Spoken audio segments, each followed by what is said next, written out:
friends, welcome to my channel. Wasn't going to vlog today. Had promised you to do 5 things on my mind, and I thought because it's a pretty hectic day, I have a children's science fair that I'm judging for little Einsteins, and then Girlfriends Confidential with Victoria Rubadiri, which I'm so looking forward to. I figured I'd bring you along with me while I do 5 things on my mind. And so yeah, here we are. I'm running late. As usual, you will always hear a child making some kind of noise. That is Hulu. I'm going with him to the children's fair. I'm trying not to talk too loud because Marley's kind of waking up. I hate leaving my kids early in the morning, I really do, but it's got to be done sometimes. Love this makeup that Wakesha has done. Love this outfit from Mille Colleen, courtesy of Brian Babu, and the earrings as well. See if I can show you. It's just a really cute dress. Yeah, I think it's really good. So the 5 things on my mind, I'll start with number 1 while I'm here at home. Ooh, sorry, it's a shaky shot, but I want to start on a somber note and talk about something that I think has been on all our minds most of these last few weeks, and that's Turkana. It's such a vicious cycle of poverty that looms in Turkana, and it's neglect. It's the lack of maintenance for boreholes. There's about 1.2 million people in Turkana, and about 800,000 of them face starvation. It is so unacceptable. It's so unfathomable that this kind of cruelty is something that has to happen to them. So there's not enough frequent intervention or forecasting when it comes to boreholes drying up. Props to someone like Akode, the musician.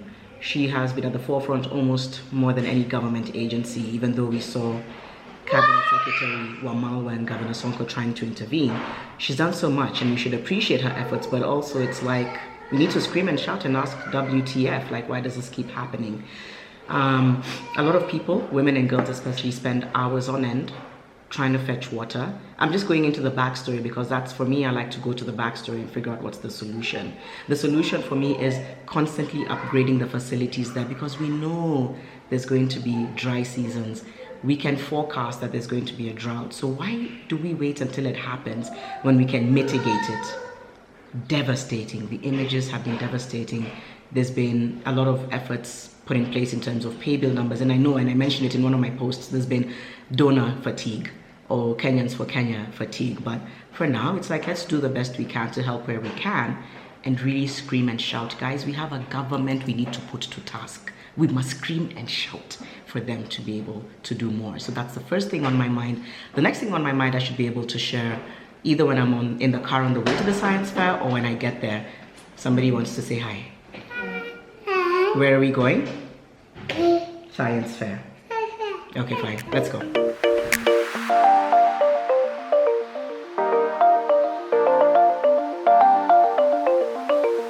So I'm at the second location, which is Aga Khan High School. This is where the Little Einsteins science fair is taking place. I was invited to be a judge. It's exciting to see children embrace STEM. Little Einsteins, I've talked about it before in one of my vlogs. It's a fantastic club and after-school program or school holiday program where your children can learn about science, technology, engineering, and math in a very practical way. I believe it's a global program, so this is the East African chapter founded by a family friend and a top 40 under 40 recipient. She's fantastic at architecture. So I'm with Huru somewhere in the background, and I figured that I'd continue the 5 things on my mind over here. And the second thing that's been on my mind is period dignity, especially based on the hashtag My Always Experience, and I touched on it as well. First of all, it's Endometriosis Month. I'm going to link Elsie Odhiambo's Instagram on the screen here. Follow her. I work with her at Unilever, and she's an endometriosis activist. Find out a little bit more about what endometriosis is and how you can play your part and wear something yellow to participate as well. But every woman and girl has a right to menstruate with dignity. And unfortunately, there's many times that that's not the case. The fact that we have to ask and lobby and cry and plead for quality products in 2019 is a big shame. It's a big shame, whether it's sanitary pads, whether it's menstrual cups, reusable products. The fact that we don't really know or understand the quality, especially when it comes to sanitary pads, is a really big shame. And having periods is expensive. And let's talk a little bit about what menstrual equity is. It refers to equal access to hygiene products, but also to education about reproductive health. We need increased media coverage. We need better policies. We need fairness because we don't choose to menstruate and therefore shouldn't have to bear the brunt of an uncomfortable period. So let's keep making noise until something shifts. And also check out period choices like cups. And I've talked about the Grace Cup before. It's the first Kenyan-owned menstrual cup, I believe. Ebby has talked about it many times. She's very vocal on issues to do with menstruation. So follow her as well and learn more about the cup. It's something that a lot of people are still not used to, but it's definitely a great choice to consider, as well as the reusable pads. Now I know when I said that previously, people said you're ignoring the fact that people don't have access to... Sorry, I'm vlogging. Wait, 1 second. So I know a lot of people, for them it's new, but it's definitely something to think about. And I know I mentioned previously, I remember I mentioned choices previously in one of my vlogs, and a lot of you said you're assuming everyone has access to, water and hygiene, to use cups and reusables. I fully understand the issues around lack of access to sanitation and hygiene. I believe we will make strides towards making the choices wider for women and girls, and also making sure that there are elements to support that, whether it's access to water, access to hygiene and sanitation. For those who have access to those, these choices are important to consider. There's a few conversations in my pipeline that I'll be having soon, so follow me and look out for those, because we definitely need to. And I love that the conversation around menstruation has become a lot more amplified over the last few years, I would say. Way more needs to be done. If you think about and listen in on what happens in the community, it'll shock you. So menstrual equity and equality is something we need to fight for. So that's been on my mind, and I really hope we're going to make great strides.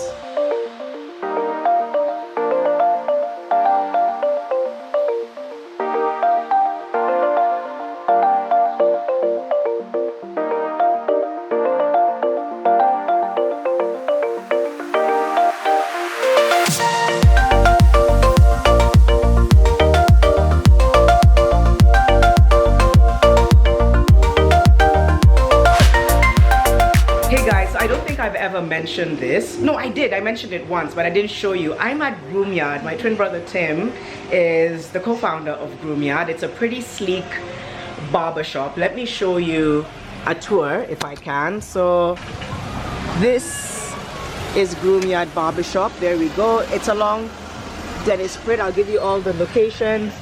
Some of the guys here are shy, but it's okay. I'll mulika them anyway. Tell us your name. Harry. Harry. Harry the barber, okay. And then I'll talk to these two ladies before I speak to one of the guys in charge. You are? Hey, I'm Grace. Grace, and? I'm Lydia. Lydia, okay. So it's a really cool space. It's got amazing decor. It's got a pretty cool vibe, sort of like vintage seats and a pretty good grooming space. But why don't we put this guy on blast? So tell us your name and what you do at Groom Yard. You can look here. Yeah. Yes. Yeah. I'm Kevin. I am a consultant barber here. I'm also the operations manager. Yeah. Yes, I'm in charge of everything that goes on around here. Yeah. From the neat, good work, cutting hair, to every last bit of it. All right. Yes. Why should people come to Groom Yard? Groom Yard is the new best place to be. Okay. Yes. We offer the best in town, actually. Oh, I love it. Look at him. He's like, I don't need to brag. It's just the best in town. Yeah. What I love is the location. I love the space. I think it's got a pretty cool vibe. Yeah. So yeah, like Kevin said, he's the consultant manager, and you run things here. So yes. Thank you. And yeah, I guess people are gonna come and see you now. Kabisa. Oh, okay. Yeah, like I said, the best place in town. Okay. He's saying it and he's being shy. He's like, the best place in town. It's a really amazing space, guys. So come through. There's a massage room.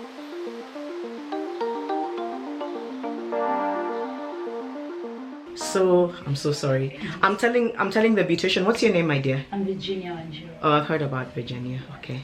I'm telling her sorry because I've invaded her space. But let me do the third thing that's on my mind, because like I said, I'm doing 5 things on my mind while I'm on the go.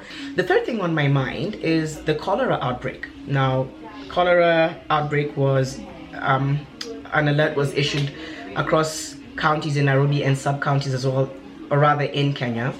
And it's just frightening to me because I think we live by God's grace in Kenya. There's so many unsanitary places, any places that you'd expect to handle hygiene well, and they don't. So people are consuming a lot of dirty food and water. Hygiene is not taken as seriously as it should. There's a lot of contamination, and I almost wish it was sort of deemed like a national crisis sometimes, because in the worst case, people lose their lives because of cholera. There's dysentery, there's diarrhea, there's pneumonia, there's all these other diseases that are sort of like branches of cholera, if I could say that, even though not necessarily in the medical field, but they're all kind of intertwined. I've had a running tummy for days. My son had a running tummy for days, and it was literally because of contamination. And sometimes you don't know whether you're going to access a place that doesn't have the right hygiene. Sometimes it's obvious. You'll find food by an open sewer and that kind of thing. People who don't wash their hands with soap and they're handling your food, or they're handling food in kitchens, in restaurants, water that's dirty. And apparently Nairobi water is so deeply infected and contaminated. It's just frightening. So guys, be very careful. Yes, it's because and no, it's not just because I'm the Lifebuoy ambassador for Help a Child Reach 5, even though that plays a very big role as to why I'm passionate about hygiene, hand hygiene, and washing your hands with soap, but also because we just need to be careful that we're not ingesting harmful substances in our body. It's not good for anyone. So that's been on my mind. High alert. Look out for where you're eating and drinking. Be very careful about having salads and juices in places where you're not sure of the hygiene. Make sure you have wipes, or sanitizer, Lifebuoy sanitizer, whatever it is, or a bar of soap in your bag wherever you're going. Carry water from home as much as possible so that you're taking that, or take bottled water where you can. And just make sure you know what your kids are taking in school as well, for those who are in whose children are in school with feeding programs. So that's been on my mind, so let's be careful about that. And yeah, I guess I'll see you guys on my next stop with the 4th and 5th thing on my mind. So I am now at the Mac store at Village Market, because in a few minutes I'll be doing the Girlfriends Confidential talk with Victoria Rubadiri. I'm nervous. I hope you guys show up, okay? So this is, what's your name? Florence. Florence is just doing touch-ups for me because I was a little, by the way guys, I've been up since 3 a.m. I didn't mention that at the beginning of the vlog. So it's now 2:30, no, it's now 1:30 p.m. So the energy levels are dwindling, but I got this. So the 4th thing on my mind is Jacinda Ardern. I believe that's how you say her name. She's the Prime Minister of New Zealand. First of all, for me, what really stood out is the way she reacted after that really brutal attack on the Muslim community in New Zealand, when a gunman opened fire in a mosque, killing about 50 Muslims. One of the most heartbreaking tragedies that has taken place. Her sympathy, her empathy, her humanity, her decision to make a tough law about doing away with certain weapons in the country. That has just said so much about it. But I remember, I don't know, it was a couple of years ago, and there was this picture of a woman with a baby in, I believe it was at the UN, or in a parliamentary session or a UN session. It was her. She'd taken her little baby with her, and she was just going about her work. So what Jacinda has done is she has shown the power of womanhood, and many women have, from our mothers to aunties to grandparents to Michelle Obama to a lot of women, right? But I'm specifically giving her kudos today because she is, like I said, let me read a few of the highlights that for me just make me feel like she's an incredible human being. She is the youngest ever leader of New Zealand's Labour Party, the country's youngest prime minister in 150 years, the youngest female prime minister, the second world leader to give birth while in office, and the first to bring an infant to the United Nations General Assembly. So she brought her infant there.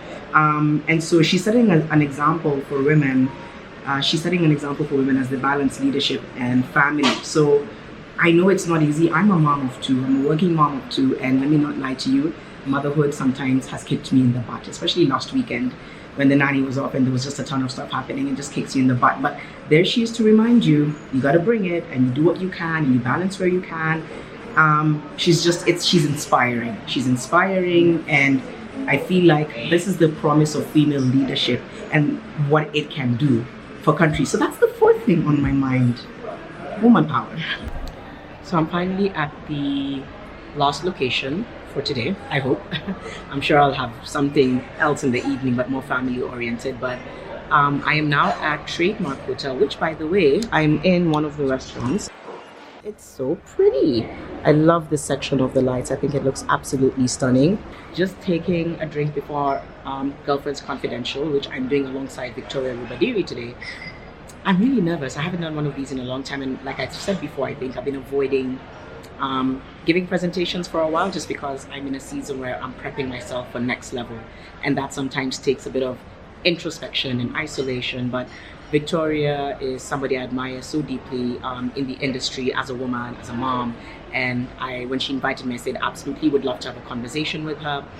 If 2 of you show up, or 10, you're the ones I know to love forever. But I'm hoping there'll be a good turnout. If there isn't, such is life. I have about maybe 15 minutes or so before I have to go, so I'm just gonna have a quick bite and then go. But that said, let's talk about the fifth and final thing on my mind, which is how to be there for somebody who is struggling with anxiety. 3 ways that I think you can be there for somebody who has anxiety is: 1, be patient. You know, sometimes when someone is in a funk, they really blow hot and cold, and this is where true friendships are tested. You know, in the past, I've heard friends tell me about people who are like, oh my gosh, I love you so much, you and I will be such good friends, and then the moment somebody goes into a funk, they disappear. Of course, it can be frustrating because somebody's hot and cold. They pick your calls, they don't pick your calls. They show up, they don't show up. I feel like if you really want to be intentional about pursuing a friendship with someone, sit them down and be like, what's going on with you? Is it me? Is it personal? It's likely that they'll say, no, I'm just dealing with stuff. So either choose to be patient and be there, or don't. But if you really want to be a friend or a family member to somebody who's going through anxiety, be patient with them, be patient with their journey. The second thing you can do is encourage them to get professional help. Counseling, like I've said before, is not something that should be looked at with some kind of embarrassment or shame. It's healthy, even for people who are not necessarily dealing with anything. Counseling and therapy are very, very healthy if you can access the services. So guide them and don't push them into it, but just kind of talk to them about why it's important to seek help. And finally, don't be patronizing, you know? Don't be the kind of person who's like, well, you can snap out of it. You can't snap out of it. So empathize, don't patronize. And I saw that written somewhere, and I think it's really powerful. Just be like, I get a sense of what you're going through, and I'm really sorry, and I want to be here for you, as opposed to, oh my goodness, you're always talking about being anxious or having anxiety. That's the worst thing you can do. Or kind of lessen the pain that they're in, right? So those are the 3 ways that I think you can be there. Mental health is a really big issue. I think it's always been, it's just now it's getting the amplification and visibility that it's always needed. So read about it, study, talk to counselors and doctors, call them up and say, look, I'm a family member dealing with someone who's going through this, what do I do? Or speak to somebody, just a trusted community, and ask them how you can be there for somebody who's dealing with anxiety. Yeah, I hope this has been helpful. I really enjoyed doing this video. It's a different way of doing it, and I guess I'll leave some important links in the description box below. Please don't forget to subscribe. I think the next thing you'll see is a few shots of me at Girlfriends Confidential, I think. If we don't see those shots, then let me sign off now. If we do see them, then I guess I'll sign off then. Okay guys, thank you for watching. I'm gonna sign off now anyway. Thank you for watching, much love, and I guess I'll see you guys back here very soon.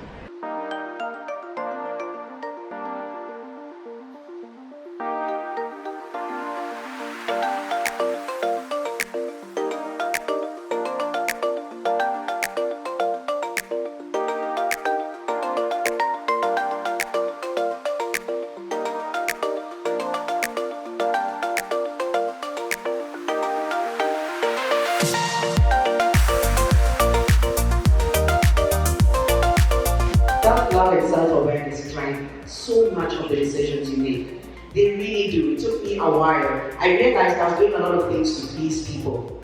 I wasn't really doing a lot of introspection and saying, why have I made this decision? Why am I selling myself short?